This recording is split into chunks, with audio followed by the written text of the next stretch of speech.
Indian 9 news और आपके साथ मैं हूं फिजा काजमी और स्वागत है आपका हमारे इस खास कार्यक्रम में।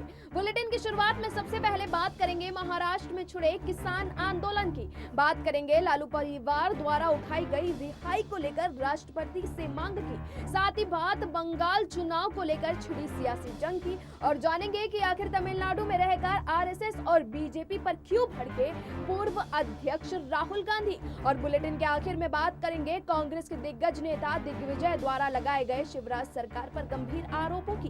लेकिन तमाम बड़ी खबरों से पहले एक नजर सुर्खियों पर। दिल्ली में किसानों का बड़ा ऐलान, 1 फरवरी को संसद की ओर करेंगे पैदल मार्च। लखनऊ में गणतंत्र दिवस पर सिनेमा घरों में दिखाई जाएंगी देशभक्ति फिल्में, जिला अधिकारी ने दिए निर्देश। बंगाल में शुभेंदु अधिकारी का बड़ा बयान, ममता बनर्जी जय श्री राम का नारा सुनकर हो जाती हैं पागल। मुंबई में केंद्र ने बिना चर्चा के कृषि बिल किया पास, ये है संविधान का अपमान, शरद पवार ने दिया बड़ा बयान। हरियाणा में सीएम खट्टर के गणतंत्र दिवस कार्यक्रम में बदलाव, पानीपत नहीं पंचकुला में फहराएंगे तिरंगा। गणतंत्र दिवस के मौके पर जम्मू कश्मीर में सुरक्षा की गई चौगुनी, कई इलाकों में सर्च ऑपरेशन जारी। बुलेटिन में सबसे पहले बात करते हैं किसान आंदोलन की। दिल्ली एनसीआर में चल रहा किसान आंदोलन 2 महीने पूरे करने जा रहा है। पिछले 26 नवंबर से किसान 3 कृषि कानूनों को रद्द करने और एमएसपी की गारंटी की मांग को लेकर दिल्ली एनसीआर के बॉर्डर पर धरना दे रहे हैं। सरकार इन कानूनों को 18 महीने तक के लिए रोकने पर सहमत हो गई है, लेकिन किसान कानून को रद्द करने के अलावा और कुछ नहीं चाहते हैं। किसानों ने 26 जनवरी को गणतंत्र दिवस परेड पर दिल्ली के रिंग रोड में विशाल ट्रैक्टर रैली निकालने की घोषणा पहले ही कर दी है। वहीं महाराष्ट्र में भी किसान आंदोलन के समर्थन में राजनीतिक पार्टियां नजर आ रही हैं। कृषि कानून के खिलाफ सोमवार को यानी आज मुंबई के आजाद मैदान में हजारों की संख्या में किसान जुटे। महाराष्ट्र के अलग अलग जिलों में किसान यहां पहुंचे थे। पूर्व केंद्रीय मंत्री एनसीपी प्रमुख शरद पवार समेत अन्य महाराष्ट्र के नेता भी इस कार्यक्रम में शामिल हुए। कृषि कानून के मसले पर शरद पवार ने केंद्र को घेरा और कहा कि इन कानूनों को बिना चर्चा के पास किया गया है। किसानों के सभा में पूर्व केंद्रीय मंत्री शरद पवार ने कहा कि आज देश भर में शांतिपूर्ण तरीके से किसानों का आंदोलन चल रहा है। शरद पवार ने कहा कि राज्यपाल के पास कंगना रनौत से मिलने का वक्त है, लेकिन आंदोलन कर रहे किसानों से मिलने का समय नहीं है। शरद पवार ने आगे कहा कि केंद्र ने बिना किसी चर्चा के कृषि कानूनों को पास कर दिया है, जो संविधान के साथ मजाक है। अगर सिर्फ बहुमत के आधार पर कानून पास करेंगे तो किसान आपको खत्म कर देंगे। ये सिर्फ शुरुआत है। महाराष्ट्र में अभी ऐसा राज्यपाल नहीं आया जिसके पास किसानों से मिलने का समय ना हो। आजाद मैदान में रैली के बाद किसानों को राजभवन तक मार्च निकालना था, लेकिन सभी किसानों को वहां तक जाने की इजाजत नहीं मिली। ऐसे में अब कुल 23 किसानों का प्रतिनिधि मंडल ही राजभवन गया और अपनी मांगों को सामने रखा है।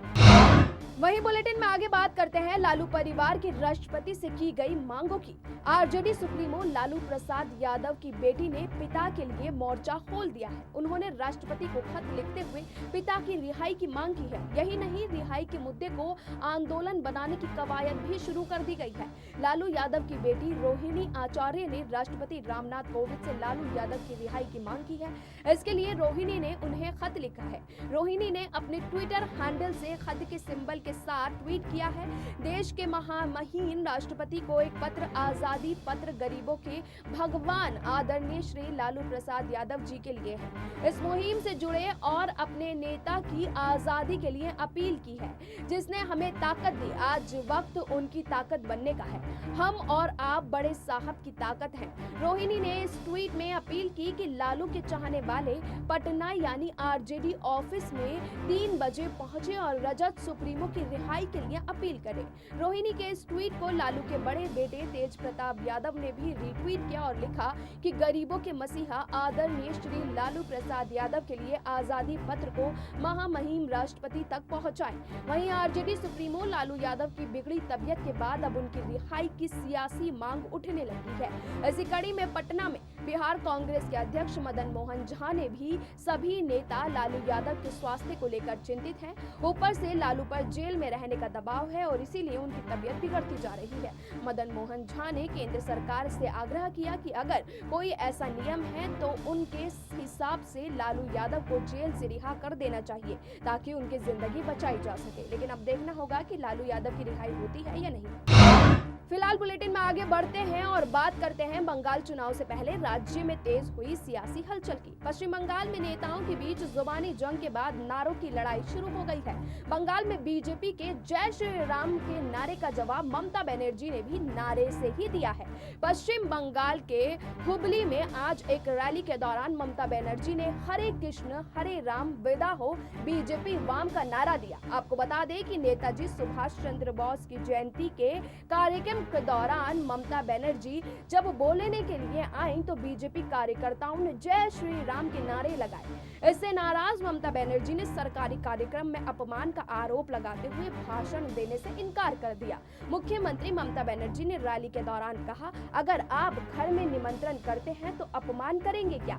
नेताजी के समारोह में गई थी, कुछ उग्र लोग अराजकता की, मुझे बंदूक दिखाएगा तो मैं भी संदूक दिखाऊंगी। अगर नेताजी के नारे लगाते तो अलग बात थी। इससे पहले भी महापुरुषों को लेकर कई गलतियां की हैं।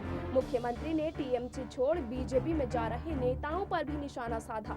उन्होंने कहा कि बीजेपी वॉशिंग मशीन है, सम्मानित लोगों को हम अपनी पार्टी में लेंगे, चोरों को टीएमसी में नहीं लेंगे। मैं दूसरे दलों के सम्मानित लोगों से कहूंगी कि ट्रेन छोड़ने वाली है, जल्दी जाओ, तुम लोगों की टीएमसी का टिकट नहीं मिलता इसलिए बीजेपी में जा रहे हो। फिलहाल अब देखना होगा कि बीजेपी की ओर से ममता बनर्जी के इस बयान पर क्या कुछ प्रतिक्रिया सामने आती है। वहीं बुलेटिन में आगे बात करते हैं राहुल गांधी के केंद्र पर जोरदार हमले की। विधानसभा चुनाव से पहले दक्षिण में सियासी सरगर्मियां तेज हो गई हैं। पोंगल पर्व से पहले राहुल गांधी फिर तमिलनाडु पहुंचे। तमिलनाडु में अपने दौरे के दौरान कांग्रेस के पूर्व अध्यक्ष राहुल गांधी ने केंद्र और संघ पर तीखा हमला बोला। धारापुर में राहुल गांधी ने कहा कि नागपुर का निक्कर वाला कभी भी तमिलनाडु का भविष्य तय नहीं कर सकता। तमिलनाडु का भविष्य यहाँ के युवा तय करेंगे और मैं उनकी मदद करने के लिए आया हूँ। आगे राहुल गांधी ने कहा कि यहाँ ऐसी सरकार चाहिए जो तमिल लोगों के हित में काम करती हो। हम नरेंद्र मोदी को भारत की नींव को नष्ट करने नहीं देंगे।